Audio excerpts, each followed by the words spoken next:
Armenia اور آذربائیجان کے درمیان تنازع کا محور ناگورنو قراباخ نامی علاقہ ہے۔ دونوں ممالک کے درمیان اس علاقے کو حاصل کرنے کے لیے 80 اور 90 کی دہائی میں خونریز جنگیں ہو چکی ہیں۔ 1990 کی ایک جنگ میں آرمینیائی علیحدگی پسندوں نے باکو پر قبضہ کر لیا تھا۔ اس جنگ کے نتیجے میں 30,000 افراد مارے گئے اور سینکڑوں بے گھر ہوئے۔ اس تنازع نے 1991 میں سوویت یونین کے خاتمے کے بعد جنم لیا، جس کے حل کے لیے 1994 میں جنگ بندی کے معاہدے ہوئے، تاہم ان پر عمل درآمد نہ ہو سکا۔ دونوں ممالک جنوب مشرقی یورپ میں واقع ہیں۔ دفاعی لحاظ سے یہ اہم خطہ قفقاز کہلاتا ہے۔ ان ممالک کی سرحدیں مغرب میں ترکی، جنوب میں ایران اور شمال میں جورجیا سے ملتی ہیں، جبکہ روس کی سرحد شمال میں آذربائیجان سے ملتی ہے۔ آرمینیا ایک مسیحی ملک ہے جو سوویت یونین سے آزادی پانے کے بعد سیاسی عدم استحکام اور معاشی زبوحالی کا شکار ہے۔ تیل کی دولت سے مالا مال مسلم اکثریتی ریاست آذربائیجان کا اقتدار 1993 سے خفیہ ایجنسی KGB کے سابق افسر حیدر علیف کے پاس رہا۔ اکتوبر 2003 کو اپنی موت سے چند ہفتے قبل انہوں نے اقتدار اپنے بیٹے الہام کے حوالے کیا۔ روس جو آرمینیا کا اتحادی ہے، تاہم روسی افواج براہ راست اس تنازع میں شریک نہیں۔ ماسکو بھی کسی حد تک اعتدال پسندی کا مظاہرہ کر رہا ہے۔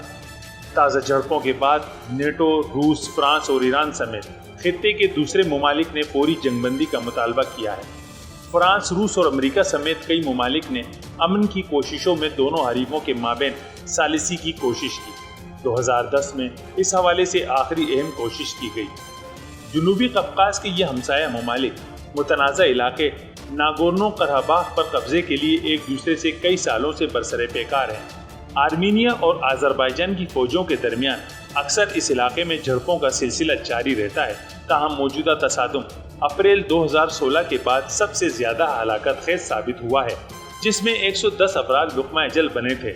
رواں سال جولائی میں بھی اسی طرح کے تصادم میں بحیرہ کیسپین اور بحیرہ اسود کے درمیان واقع ان دونوں ممالک کے درمیان متنازع سرحد پر تصادم میں دونوں جانب سے 15 افراد ہلاک ہوئے تھے۔ آذربائیجان اور آرمینیا کے درمیان متنازع ناگورنو قراباخ میں 3 روز سے جاری جھڑپوں کے نتیجے میں 100 افراد ہلاک جبکہ 200 سے زائد زخمی ہو چکے ہیں۔ آذربائیجان کی وزارت دفاع کا کہنا ہے کہ ناگورنو قراباخ میں رات بھر جھڑپیں جاری رہیں، جس کے نتیجے میں 84 سے زیادہ علیحدگی پسند ہلاک ہوئے۔ ماسکو کی وزارت خارجہ کا کہنا ہے کہ ہم فریقین سے فوری طور پر جنگ بندی اور صورتحال کو مستحکم کرنے کے لیے بات چیت شروع کرنے پر زور دیتے ہیں۔ آذربائیجان کے حلیف ترکی نے حالیہ کشیدگی کا ذمہ دار آرمینیا کو قرار دیتے ہوئے اپنی مکمل حمایت کی یقین دہانی کرائی ہے۔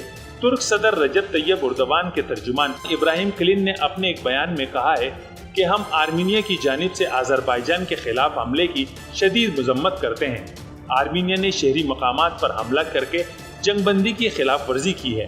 پاکستان کے دفتر خارجہ نے بھی آذربائیجان اور آرمینیا کے درمیان جاری کشیدگی پر شدید تشویش کا اظہار کرتے ہوئے اسے خطے کے امن و امان کے لیے سنگین خطرہ قرار دیا ہے اور موجودہ تنازع پر برادر اسلامی ملک آذربائیجان کی حمایت کا اعلان کیا ہے۔